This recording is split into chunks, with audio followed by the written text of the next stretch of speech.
মানে এইভাবে স্কোয়ার এঁকে নেওয়ার দরকার নেই, মানে একটা খাতার মধ্যে একটা অংশ আমি তৈরি করে দিচ্ছি।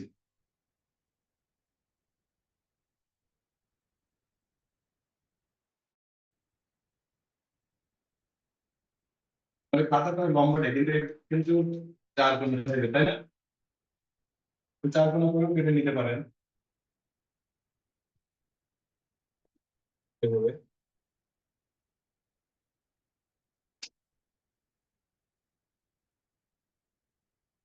স্কেল আছে না, ছয় ছয় করে কেটে নিতে হবে, ছয় সব দিকে 6 ইঞ্চি করে।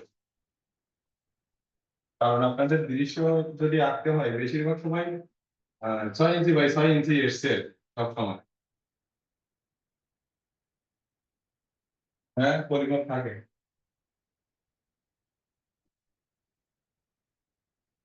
সেটা নকশা হোক বা দৃশ্য হোক, একটা ফিগার হোক, একটা পরিমাপের মধ্যে আঁকতে হয়।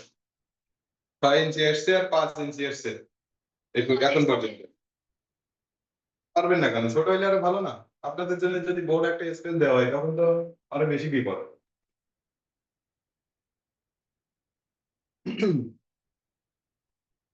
কি করছেন? 6 ইঞ্চি 6 ইঞ্চি বললাম না, তো অত ছোট কেন? পুরো এই স্কেল। হ্যাঁ, আপনি সেন্টিমিটার করবেনই তো, সেন্টিমিটারে তো ওয়ে করছেন। 6 6 করে সব দিকে 6 ইঞ্চি, এদিকে 6, উপর নিচ 6, তারপর হলো বাম ডান। স্কেল নাই আপনার কাছে?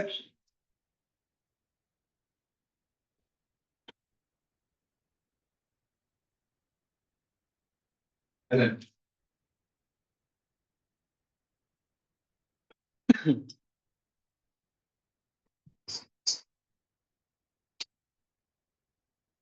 হয়ে গেছে না? এখানে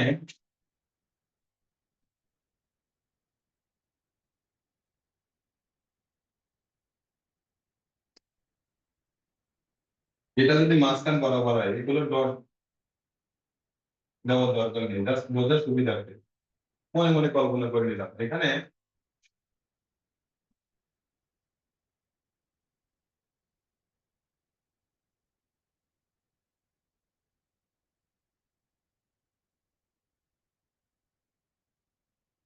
দুইটা ইয়ে লিখে নিলাম। দেখেন এখানে যদি আমি পরপর 4টা লিখতাম, সেরকম জায়গা রাখা আছে না? এখানে একটা লেখা যাবে, এখানে লেখা যাবে, সেভাবে একটু জায়গা রেখে দুইটা দেন বড় করে।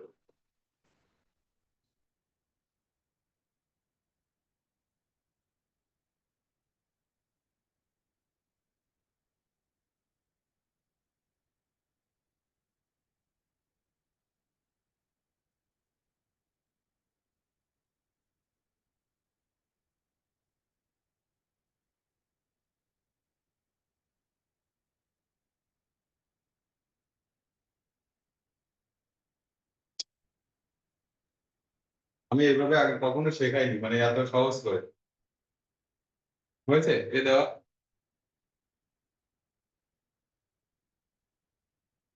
আর একটু ডান দিকে দেন। হ্যাঁ, ওখানে দেন, সমস্যা নেই। হ্যাঁ, আপনার একটু দুইটার এর মাঝখানে গ্যাপ কম হয়ে গেছে আপনারটা। কারণ দেখেন এবার আমাদের কাজ হচ্ছে এটা জুড়ে দিয়েছি এখানে এভাবে।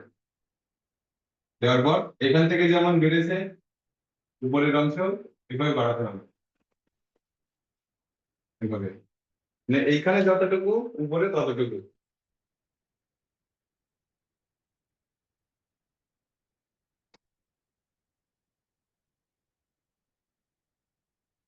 এরপর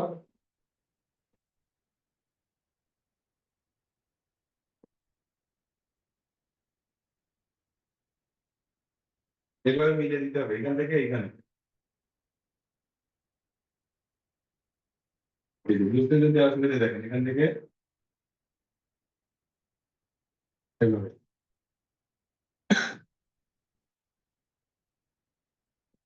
এবার এইটা যদি কল্পনা করি, এই রেখাটা তো বাম পাশের এই থেকে ডান দিকে দিয়েছিলাম, তাই না? তো ডান পাশে যে এইটা আছে, এখান থেকে এইটা আমি যদি ধরে নিই বাম দিকে টেনেছি, তাহলে ঠিক একইভাবে উপরের অংশেও এইভাবে টেনে নেব, এরকম। এখানে যতটা উপরে ততটা। কি হবে কি বুঝতে পারছেন? মানে এ দিয়ে কি হবে? ঘরের ছাউনি। এবার এইটা এমন ভাবে টানবো, এটা তো আড়ালে চলে গেছে তাই না, এই কারণে এটা দিব না। এরকম গেলে তো এখানে যেত, কিন্তু এটা আমি দিব না, কারণ এটা এই ছাউনিটা আড়ালে আছে, এই কারণে এটা দিচ্ছি না।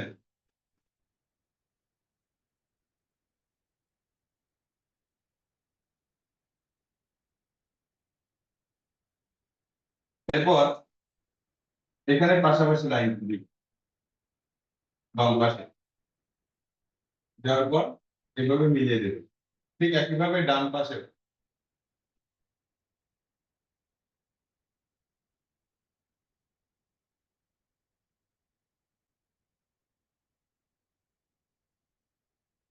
এখন পাশাপাশি দুইটা ছাউনি মনে হচ্ছে, এখন আবার অনেকটা এর মধ্যেও দেখা যায় না এইটা, এইভাবে।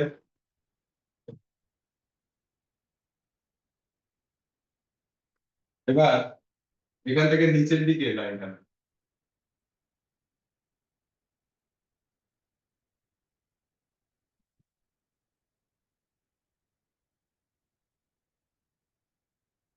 এখানে এই যে হালকা একটু পার্সপেক্টিভ রাখবো, পরিপ্রেক্ষিত রাখবো, এই কারণে যদি এই বরাবর দেখি তাহলে এই কর্নারটা সবার আগে, এবং এইটা একটু দূরে, আবার এটাও একটু দূরে, এই কারণে বাম পাশের রেখা এবং ডান পাশের রেখাটা একটু ছোট হবে মিডিলের থেকে। এরপর এটা যোগ করে দেবো,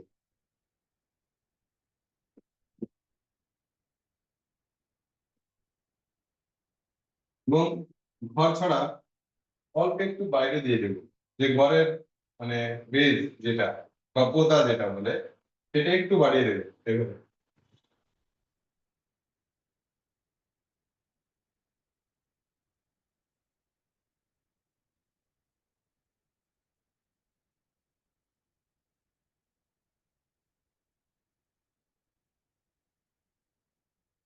দেওয়ার পর নিচের অংশটা এভাবে লাইন টানি, এভাবে শেষ করবো এইভাবে।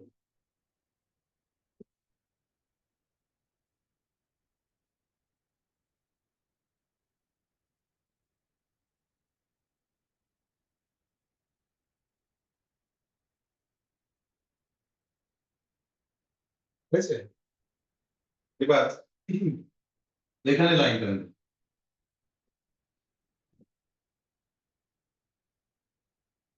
এটা তো আমি কাছে দেখছি, এটা দূরে, তাহলে এটা একটু ছোট হবে তাই না? এই রেখা থেকে ডান পাশের রেখাটা একটু ছোট হবে। আর এখানে দেখেন, এখানে তিনটা লাইন টেনেছিলাম, এখানে দুইটা কেন টানলাম? একটা তো এইটার এই ঘরের পেছনে পড়ে গেছে, এই কারণে ওইটা দিচ্ছি না।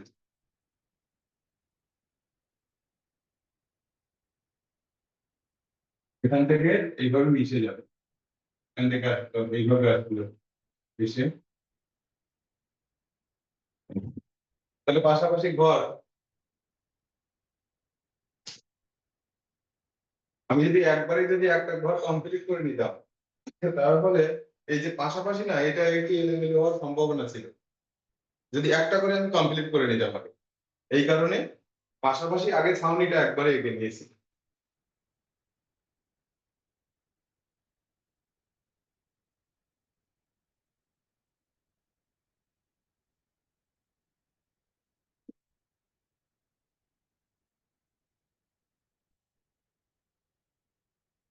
এবার এই পাশে দরজাটা দিয়ে নেবো, যে এর মাঝখান বরাবর যে লাইনটা ছিল ওটার কাছাকাছি লাইন টেনে দরজাটা কমপ্লিট করবো।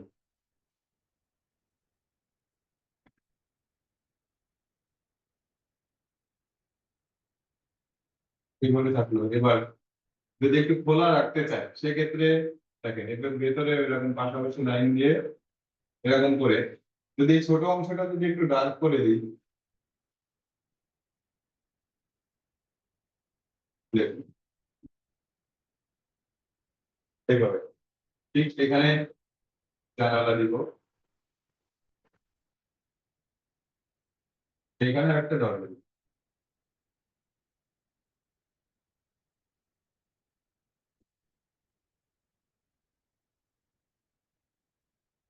এখানে তো বাম পাশের ঘরটা ডান পাশ দিয়ে খোলা, তাহলে ডান পাশের ঘরটা যদি বাম পাশে খোলা রাখতে চাই দরজাটা, তাহলে কেমন হবে? এটার একদম পুরো বিপরীত।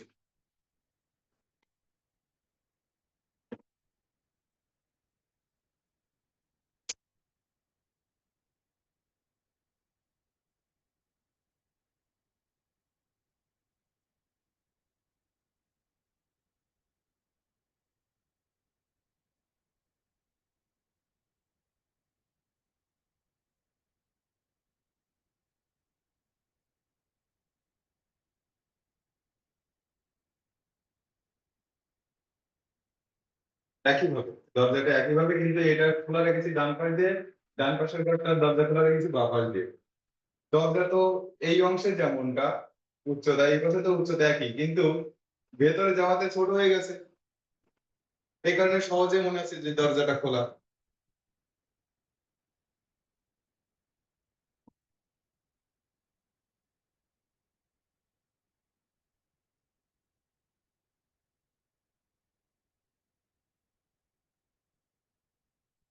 এইখানে এই যে দুই ঘরের মাঝখানে এই এই অংশ যদি একটু ডার্ক করে দিই, তাহলে সহজে আরেকটু আলাদা হয়ে যাবে দুইটা ঘর। এইখানে দেখেন একটুখানি গ্যাপ আছে না, এটা একটু ডার্ক করে দেবে এই অংশটা, তাহলে সহজে আলাদা হয়ে যাবে।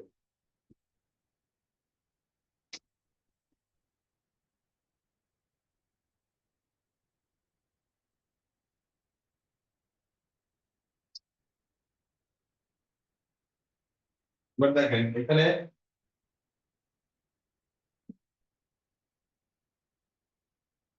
এর মধ্যে একটা অংশ দিলাম সোজাসুজি, এই দেখেন এই ঘরের এই বরাবর ছাউনি বরাবর একটা সোজা লাইন দিয়েছি না, এবার বাঁ পাশ থেকে এভাবে টেনে দিলাম কয়ের মধ্যে।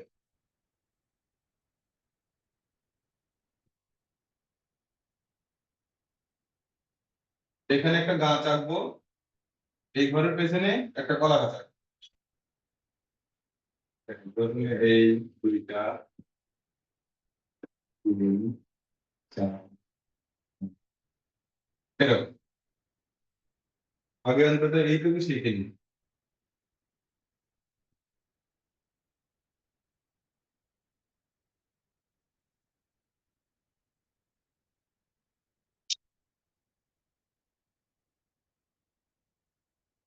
দেখা যাচ্ছে এ পাশে একটা পাতার অংশ এঁকেছি, কিন্তু এ পাশে ওই বরাবর আছে, কিন্তু ঘরের পেছনে আড়াল হয়ে গেছে, এই কারণে ওটা দেইনি।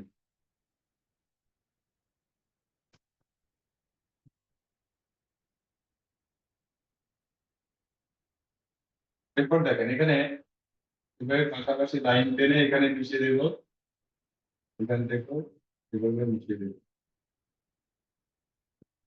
তাহলে কি এখন একটা গাছের কাণ্ড মনে হচ্ছে?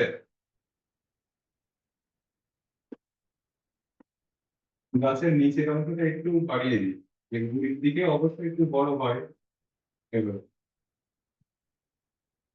এবার এটা একটু লম্বাটে করে এর ভেতরে আবার ভি মতো করে দেবেন, এখানে একটা ভি অক্ষর দিয়ে এটা এইভাবে ঘিরে দেবেন, তাহলে একটা কাণ্ড হয়ে উপরের দিকে শাখা প্রশাখা হয়ে গেছে তাহলে।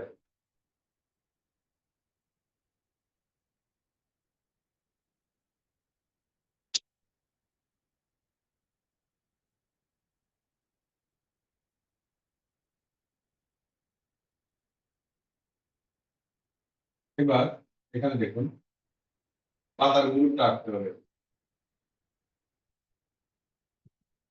এখান থেকে এরকম একটা গ্রুপ হয়ে থাকলো এই জলের অংশে, তারপরে এখান থেকে ডান পাশে আর একটা অংশ হয়ে থাকলো এইভাবে। এই দুইটা দেওয়ার পর এই দুইটার মাঝখান বরাবর আরো একটা পাতার গ্রুপ করে দেবো এইভাবে। এবার এখানে একটা ছোট্ট করে একটা ডাল থেকে নেব, নেওয়ার পর এখান থেকে জাস্ট যদি পাতা বোঝানোর জন্য এরকম করে দু একটা নিচের দিকে একটু তো ছায়া পড়ে, একটু দু একটা পাতার মতো করে যদি বুঝিয়ে দিই আলো ছায়া করে, নিচের দিকে ডার্ক উপর দিকে লাইট করে দিই, ঠিক আছে সহজে।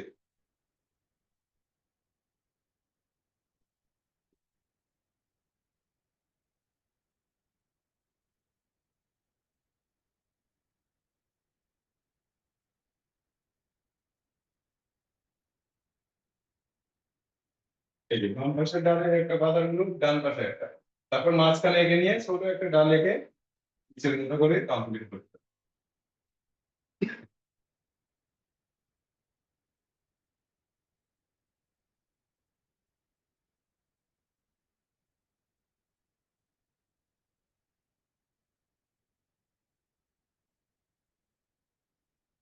এখানে এই অংশটা একটু ইরেজ করে নিই।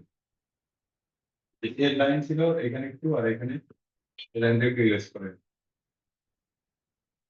এখন ওর ভিতরে যে আমি ইয়ে লিখেছিলাম এখন বোঝা যায়? এবার দেখেন কলা পাতাগুলো, কলা পাতাটা এখান থেকে একটু বাড়িয়ে এইভাবে আসলো। কলা পাতাটা অনেক হালকা তো, মানে ফেটে ফেটে যায় হালকা বাতাস, এই জন্য এই অংশটা এঁকে নিতে হবে। ঠিক একইভাবে এখান থেকে আসলো, এভাবে, এইভাবে এসে এইভাবে মিশে গেল। ঠিক নিচের দুইটাও একইভাবে, এটা যেমন এখানে তেমন, এটা যেমন এখানে তেমন, এটাও একটু ছোট বলে একইভাবে ছোট হতে হতে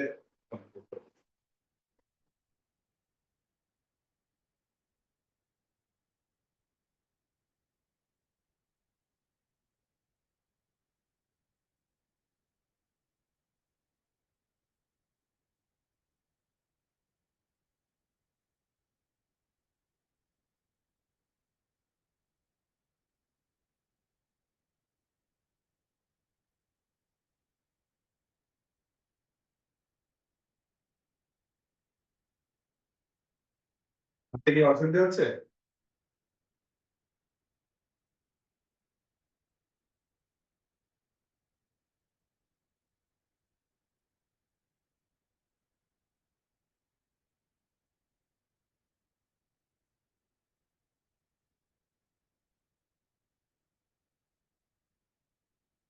এরপর হলো দিগন্ত রেখা হবে। দিগন্ত রেখা কি? এই যে আড়াআড়িভাবে দূরের কোনো গ্রাম বা যদি একটু দূরের অংশ দেখা যায়, যেগুলো এটাকে অনেক সময় হরাইজন্টাল লাইনে বলা হয়, যেটা আড়াআড়িভাবে হরাইজন্টাল, আর যদি লম্বা লম্বা ভাবে থাকে সেটা হলো ভার্টিক্যাল। তো এই হরাইজন্টাল লাইন মানে দূরের গ্রাম বা দূরের কোনো গাছ পুরো বোঝানোর জন্য আগে অন্তত এরকম এঁকে নিতে হবে। এরপর আমরা দূরের যে গাছগুলো দেখি সেটা কিন্তু কাণ্ড দেখা যায় না, শুধুমাত্র কি পাতা দেখা যায়, তাই না? সেটা বোঝানোর জন্য এরকম করে এঁকে নিই। দূরের পাতাগুলো দেখা যাচ্ছে, গাছের পাতাগুলো কিন্তু কাণ্ড দেখা যাচ্ছে। হ্যাঁ,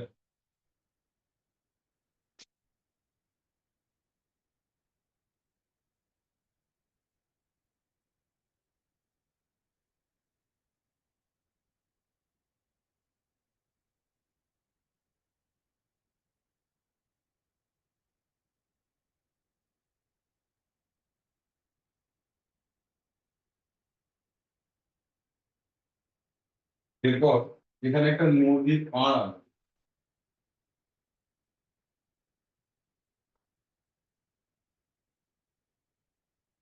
যে ঘরের মাঝখান থেকে একটু নিচে এই বরাবর লাইন টানবে, এখান থেকে কন্টিনিউ করে একদম সীমানা পর্যন্ত এখানে।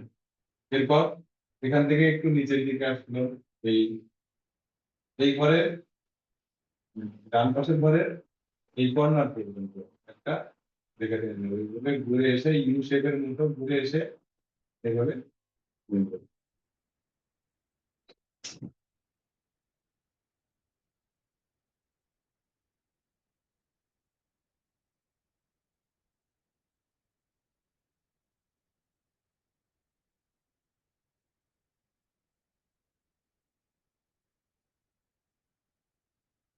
কি পর্যন্ত হয়েছে তো? এবার এখান থেকে আবার ঘুরে এসে এভাবে মিলিয়ে দেবে, যেন মনে না হয় যে জোর করে মিলিয়েছি, সহজেই যেন মিশে যায় এরকম।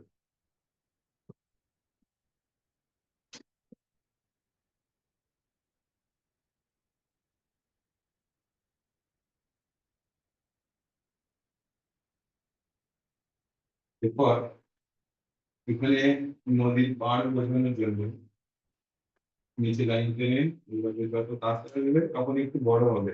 ওই নদীর পাড়টা যেটা কাছে ডান দিকে গেছে, দূরে চলে গেছে, এই কারণে যত ডান দিকে যাবে নদীর পাড়টাও কিন্তু একটু ছোট হবে, তাই না? এই যে পার্সপেক্টিভের কারণে এখান থেকে যদি আঁকি তাহলে এখান থেকে এখানে আরো ছোট হবে, আরো কাছাকাছি হবে। একটা পর্যায়ে যে ছোট হতে হতে এইভাবে নদীর পাড়টা শেষ হবে।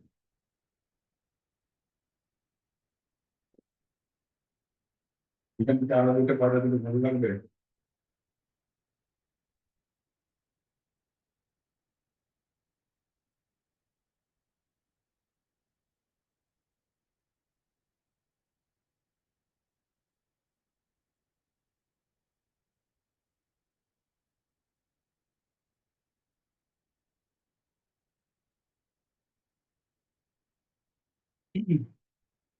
এবার নদী যখন আঁকলাম তাহলে একটা নৌকা দিই। হ্যাঁ, মানে এই পাড়টা শুয়ে থাকবে, ঘাটে বাঁধা থাকবে, শুয়ে হালকা পাকা লাইন। এখানে অল্প একটু ফাঁকা রাখবে, একটু বড় করে আঁকবো কারণ সবার থেকে কাছে আসছি, তাই না? এখানে দেখেন জিনিসের একদম কাছে যদি হয় তাহলে পাড় আর নৌকা দিয়ে শুরু এখন সবার কাছে, তাহলে একটু বড় করে আঁকবে, হালকা পাকা লাইন।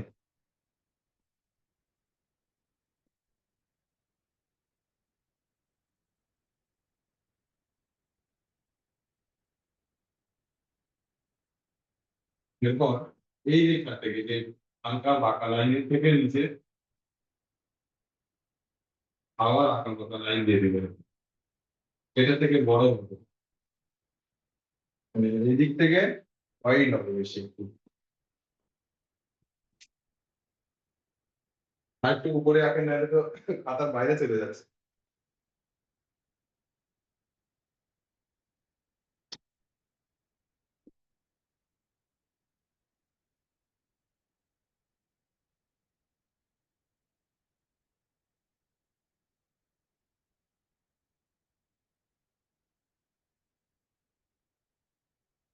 এইটা মূলত দিয়েছি পানির ঢেউ বোঝানোর জন্য। এরপর এখান থেকে এইভাবে ঘুরে এসে দেখি এখানে নিচে যাবে, এইভাবে আবার এখান থেকেও ডান দিকে ঘুরে যাবে। উপর দেখেন এই নৌকার ভেতরে হয়তো যদি নদীর পাড় দেখা যায় ওইটাকে ইরেজ করে দেবে। হুম।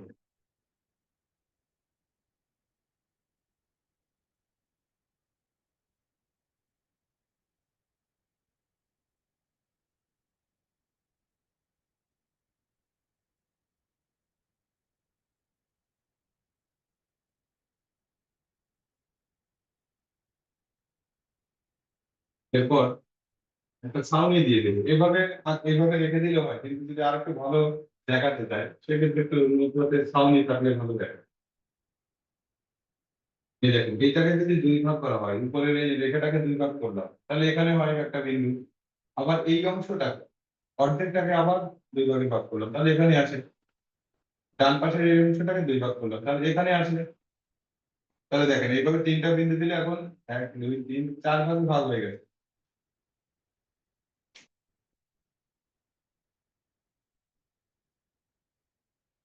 তাহলে প্রথম বিন্দু থেকে দ্বিতীয় বিন্দুতে এভাবে ঘুরবে, এরকম করে দিতে হবে। প্রথম বিন্দু থেকে দ্বিতীয় বিন্দুতে। এবার এই ঘরের ছাউনি আঁকার সময় যেমন একটু টেনেছিলাম ওরকম ডান দিকে যাবে, একটু নিচু হবে, বেশি নিচু নয় একটু নিচু, পার্সপেক্টিভের কারণে। এরপর ঠিক একইভাবে এইখান থেকে এই রেখাটা যেমন এইখান থেকে ঠিক একইভাবে এইভাবে মিলিয়ে দেবে।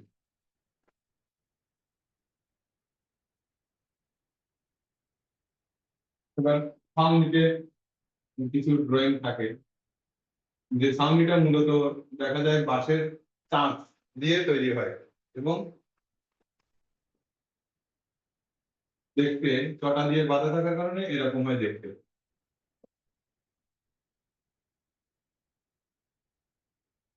আর আর এইভাবে দুইটা লাইন দিয়েছি, লম্বা লম্বি ভাবে দুইটা হালকা অ্যাঙ্গেল করে। এরপর আর একটু ভালো দেখানোর জন্য নৌকার ভিতরে একটা পা টাতন থাকে যেখানে বসার জায়গা, সেই অংশটা এইভাবে বের করে নেব। এই যে রেখাটা একটু উপর দিয়ে লাইন টানবো, এখান থেকেও ডান দিকে এইভাবে মিশে যাবে। তারপরে এর ভিতরে একটু ড্রয়িং দেখা যায় যে এইভাবে লাইন টেনেছিলাম, এই অংশটা ইরেজ করে নিলাম, ওই নদীর পাড় দেখা যায়, ইরেজ করে এরপরে রাখি। তাহলে কি এখন অন্তত থ্রি ডাইমেনশন দেখা যাচ্ছে, তিনটা দিক দেখা যাচ্ছে। যদি এইভাবে ধরা হয়, এটা দেখা যাচ্ছে আপনারা হয়তো এই তলটা দেখতে পাচ্ছেন, এইটাও দেখতে পাচ্ছেন, এইটাও দেখতে পাচ্ছেন না। কিন্তু যদি এরকম করে হালকা অ্যাঙ্গেল করে ধরা হয়, দেখেন এই তল দেখতে পাচ্ছেন, এইটাও দেখতে পাচ্ছেন, এটা ডাইমেনশন বেড়ে গেল। তখন আরো পূর্ণতা পেল নৌকাটা, তাই না? দেখেন, এরপর পাটাতনের উপরে এভাবে কোনাকুনি এরকম এই যে কাঠের টপটা দেওয়া থাকে, সেটা বোঝানোর জন্য এরকম আড়াআড়ি ভাবে এঁকে দিব। এ পাশে দুইটা দিয়েছি, এ পাশে একটা দিব, এইভাবে শেষ করব। এখানে দেখেন পাশে যদি আমি একটা নৌকা যদি ওইটা না পাটাতন না দিতাম, জাস্ট এইভাবে রাখতাম, কোনটা ভালো দেখাবে বলো? অবশ্যই এটা ভালো দেখাচ্ছে।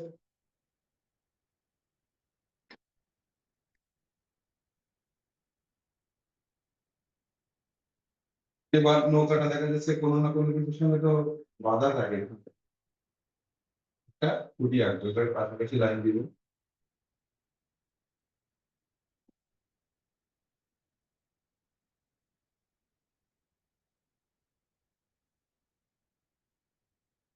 আগে তো আপনারা একটা গ্রামের দৃশ্য অনেক এঁকেছেন, তাই না? নাকি সেটা থেকে এটা কি অনেক সহজ মনে হলো? এখন এইটা সুন্দর করে সাজাতে হবে। প্রথমে কি বলেছিলাম, ড্রয়িং সবকিছু ঠিকঠাক, যে যেটা যার মতো সেরকম তো অবশ্যই ড্রয়িং করতে হবে। কম্পোজিশন ঠিকঠাক মতো সাজানো আছে কিনা, তারপর পার্সপেক্টিভ, কাছে দূরে যে বৈষম্যটা, হ্যাঁ সেটা ঠিক আছে কিনা, সব দিকে খেয়াল রাখতে হবে। এবার আলো ছায়ার জন্য একদিন একটা ক্লাস নিব। আলো ছায়াটা আমার বাকি আছে, যে একটা ছবি সুন্দর করে মানে কি বলবো, যে একদম বাস্তব চিত্রের মতো যদি একে যদি ফুটিয়ে তুলতে চাই, সেটার জন্য আমাদের ড্রয়িং ভালো করতে হবে, পারফেক্ট করতে হবে, কম্পোজিশন পারফেক্ট করতে হবে, এরপর পার্সপেক্টিভ, আর থাকবে আলো ছায়া। সবকিছুর কম্বিনেশন যদি ঠিক থাকে, তখন সেটা বাস্তব ভিত্তিক হয়ে উঠবে। এখানে আরো কিছু অ্যাড করে দিতে পারি, এখানে দেখা যাচ্ছে আমি একটু ফুল এঁকে দিতে পারি, এই কর্নারটা কেমন একটু দেখাচ্ছে।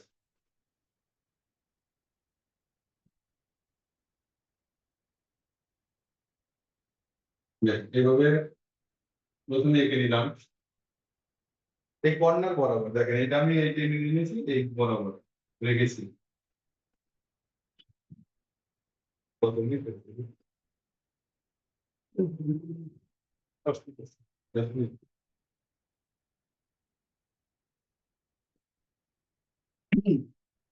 এখানে সহজ করে ফুল এঁকে দিতে হবে। এপাশে তিনটা দিলাম, এবার ডান পাশেও তিনটা ভাব দিয়ে দিলাম।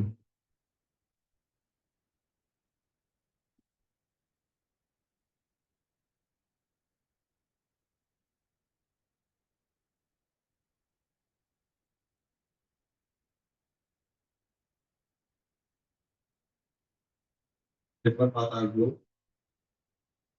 উপর নিচ করে, উপরের দিকে পাতাটা একটু ছোট দিয়েছি, নিচেটা একটু বড়, এখানে নিচেরটা বড়, উপরেরটা একটু ছোট।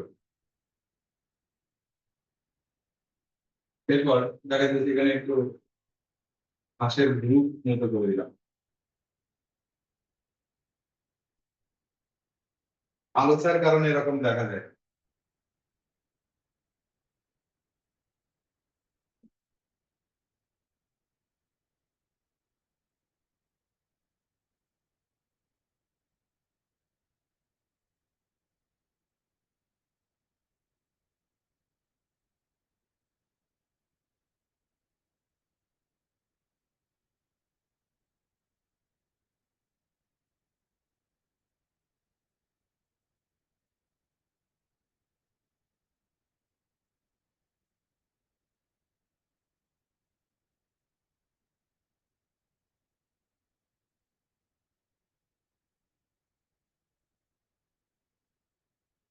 হয়ে গেছে, কমপ্লিট হয়েছে। তাহলে এটা ইরেজ করে দিই। পাতার গ্রুপটা এখানে ঘাসের গ্রুপ মতো, তারপর ওর পাশে শেষ হয়েছে।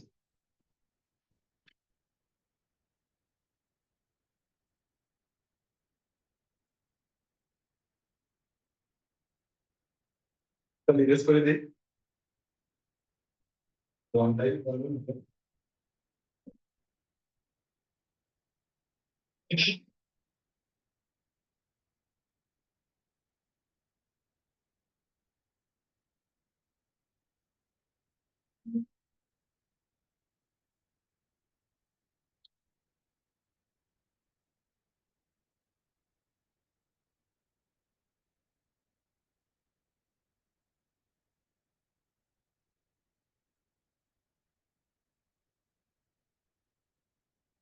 আরে একটা 6 ইঞ্চি বাই 6 ইঞ্চি ঘর কেটে ফেলেন।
ঠিক আছে, এইটা তো 6 ইঞ্চি তাই না? তো 4 ইঞ্চি বরাবর এখান থেকে নিচ থেকে উপরে 4 ইঞ্চি বরাবর এভাবে একটা লাইন করে দেবো।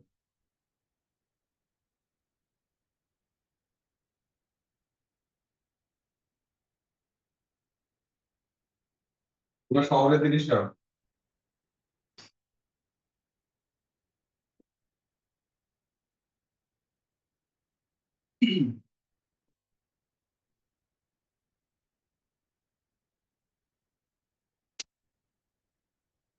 যত সহজ করে বোঝানো যায়, ঠিক আছে? বেশি জটিলতায় যাবো না আমরা।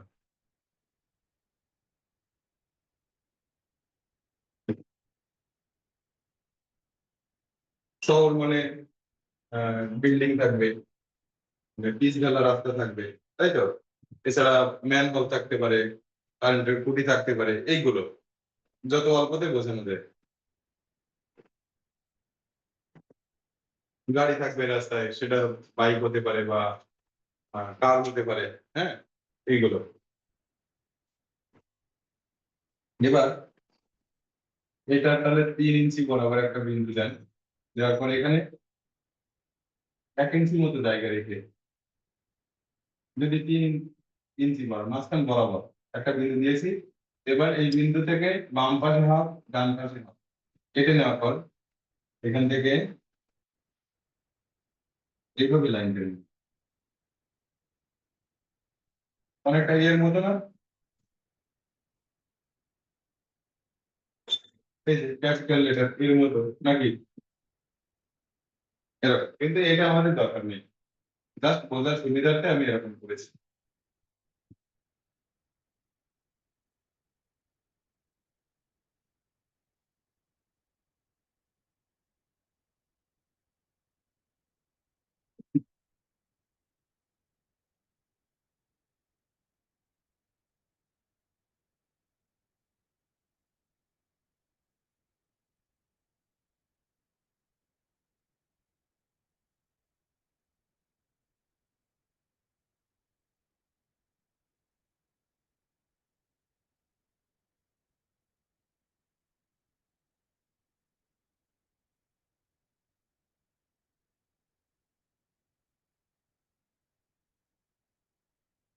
যেটা দিয়ে আমি রাস্তা বুঝিয়েছি, তো রাস্তা দেখবেন যে রোড মার্ক করা থাকে না সাদা কালার দিয়ে, হোয়াইট কালারের।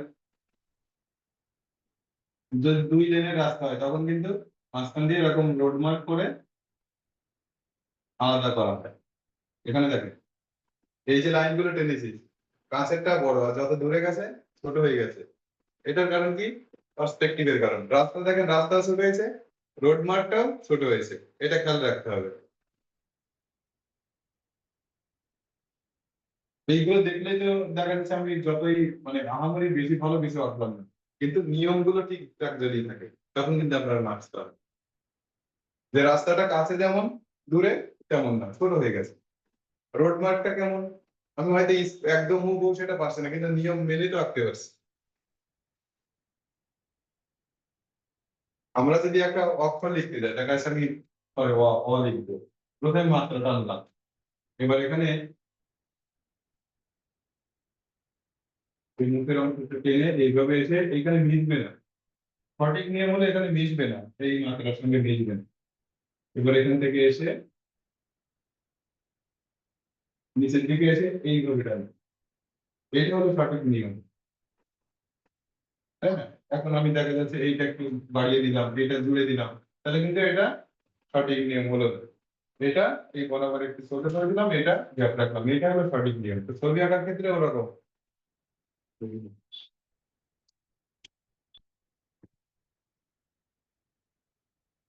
আমাদের ক্লাস প্রথম সেশন 2 মিনিট বাদে শেষ হবে। তো 10 মিনিটের ব্রেক দিয়ে আমরা নতুন করে আবার ক্লাসে জয়েন হবো, আপনারাও নতুন করে জয়েন হয়ে নেবেন। তো নিয়ম মেনে যদি আমি এগোই, হুবহু এটা রাস্তা না, কিন্তু নিয়ম মেনে একটা কাঠামো তো তৈরি করেছি, নিয়মগুলো মেনে এইগুলো কাঠামোটা স্থাপন করতে হবে। এবার দেখা যাচ্ছে দূরে একটা বিল্ডিং আছে, দূরে বহুতল বিশিষ্ট থাকবে,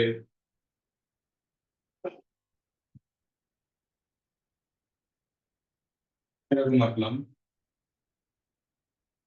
এরপর